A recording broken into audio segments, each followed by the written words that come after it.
We started in the morning picking up a bunch of troops out of LZ Dolly, which was on the Razorbacks, just a few miles north of Daotiang. You can see it, it's little mountains up there. And so we picked up, I remember we picked up 3 ships at a time, 4 times. So I think we had a dozen aircraft with us. And so then we flew west, just west of LZ Grant, and did the insert. I don't remember much about that LZ other than we got everybody down and out. And then we went to another base, which was north of Nui Ba Din, which I think was LZ Barbara, and picked up another lift of at least a dozen Hueys. And then flew to another LZ, which was just north, probably no more than a mile or 2 north of LZ Grant. And again, the same little thing, there had been an artillery strike and that kind of stuff ahead of time. And we took down 6 ships. And as they were taking off, they started yelling and on the radio, we're taking fire, taking fire.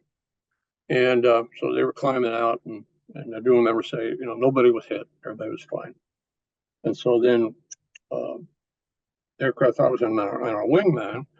Then now it was a big open field. There were no real major tree line. And to the axis that we were working on was kind of southwest to northeast. And there was a creek that ran northwest and southeast.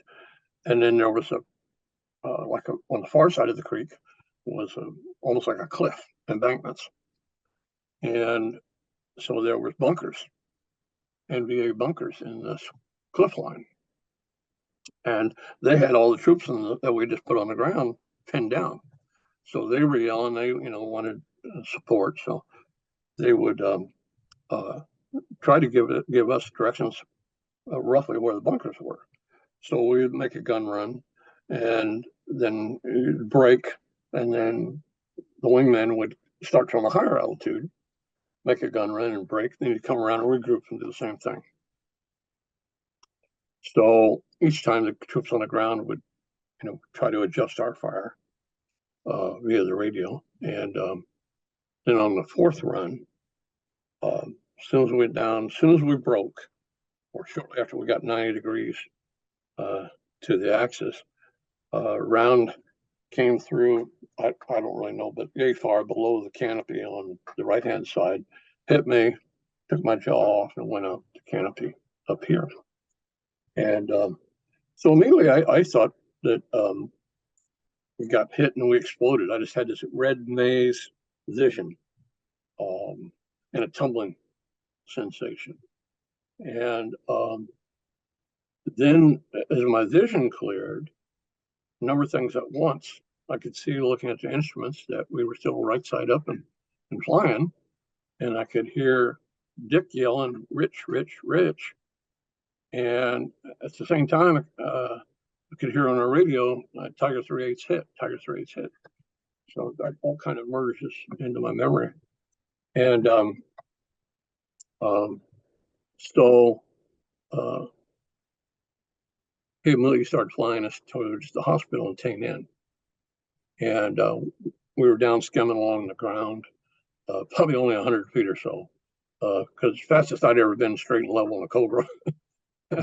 So we did not know where the hospital was in Tay Ninh. We'd been to the airport many times. We didn't know where the hospital was, which was not too far actually from the actual airstrip. But our previous company commander, Gary Lobin, was now the battalion safety officer.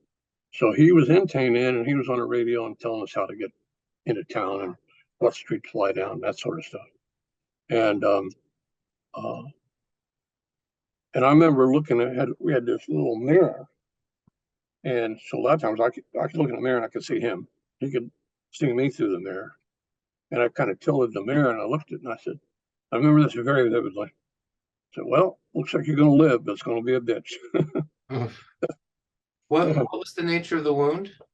A 50 caliber round just blew my jaw. Holy cow. Um, and anyway, so Now, were you in, so how would you describe, I mean, your own state of mind, at this point, you know something happened, you look at yourself in the mirror. Are you in a kind of shock? Are you just well, focused on no, getting no, this thing on the ground? I'm obviously probably in shock. Um, and as we flew along, um, I became, it couldn't have been much more than a 10-minute flight, certainly no more than a 15-minute flight. And as we flew along, I became more and more concerned. I was having a hard time breathing. If I had been knocked out, I would have probably have strangled.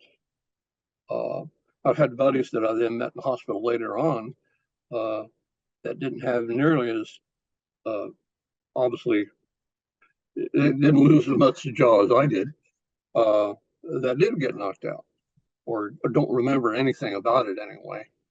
Um, so I do remember at one point I was starting to get frantic, and all the aircraft have floor mics. It's like the old dimmer switch we used to have in a car on the floor. And I was just out of being frantic. I started tapping on it. I remember Dick yelling at me, "Get the fuck off the floor mic," because it was interrupting his ability, to communicate. And it was out of just pure frustration and now getting a little bit frantic about finally getting to the hospital. Um, I don't I only remember one thing en route that is visually. As we were flying by Nui-Ba-Din, I can remember, and we're like I say, on 100 feet or so above the ground. There was Nui-Ba-Din in the background, and a woman tending her rice fields with a rake or something. Very vivid memory, and that was probably only about 5 minutes or so, no more than that, probably into the flight. So a very good friend of mine, who was also a helicopter pilot and who I worked with later in my career as an EMS pilot, uh, flew in the same area. Well, he's a painter. What is it about that scene that makes this such a strong memory for you? Was it just kind of the surreal nature of it? Just Yeah, I think this so. this woman's just carrying on with life in her rice field, and I've just had my job blown off. And Yeah, yeah. It's just, and well, and it's plus it's just my last visual memory of flying in Vietnam. describe the helo hits the ground, or the helo Yeah, lands, and what yeah. The Quonset Hut, typical Quonset Hut field hospital.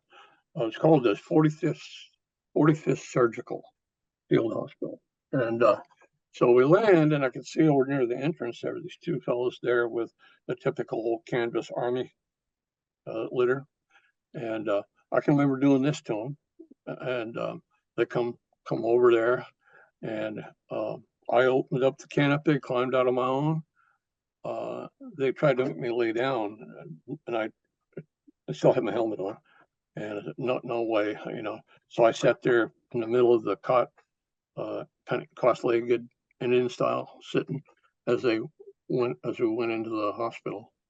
I'm not sure at what point I got the first shot of morphine, but probably pretty quick. Uh, but the first thing I can remember very vividly is this. I don't know if he was a doctor or just not just, but a very good medic. Uh, he had this long uh, red rubber hose with a little metal thing on one end. It kind of looked like about a 9/16 inch socket. Uh, and and I'm sitting on the table with my feet hanging over, and he says, "This is a this is the first thing we really got to do." He says, "I got to put this up your nose and down in your lungs." He says, "This is going to make it or break it." He says, "It's got to be done. It's going to be very uncomfortable." He said, "Just bear with me." And it went in just smooth as all get out. no problems whatsoever. So then they were able to lay me down so I could breathe and kind of bandage me up, a bit. And I do remember they asked, typical clipboard, legal pad, all my information. I remember writing all that down. And I remember asking where my buddy went. And anyway, they said he flew off. So they never, Dick never shut the aircraft in. And so I imagine I was there less than an hour. And then another Huey came in. I remember they said they were going to send a doc with me, but the medic. And the aircraft landed in, I don't know where it had been, but there was a number of litters on it with, wounded on board already. And we flew then to Kuchi. And then at Kuchi, we changed aircraft. And then from that one, the medic stayed with me. And we went then all the way to 24th of deck and Long Bin, where I ended up spending 2 weeks. And then I can remember, so I got into triage, clipboard again, all the same questions again. But in some respect, that's good. It keeps you focused, I guess. And so at some point, I don't know how long it was, but I ended up going to surgery. My guess is now it's probably maybe mid-afternoon. And so I'm in surgery. And I remember the doctor, Dr. Yost, Thomas Yost, or Jost, Jost. And he said, well, first thing, we're going to put you to sleep and we're going to give you a trach. And he said, but before I do that, he said, I would like to take some pictures and I want your permission. So clipboard again. And I said, okay, as long as I get a copy. Wow. And so I woke up in the middle of the night in the maxillofacial ward. I believe it was 9 hours of sewing me up. And so that was the Sunday morning. And later that day, half a dozen buddies flew down. Company commander,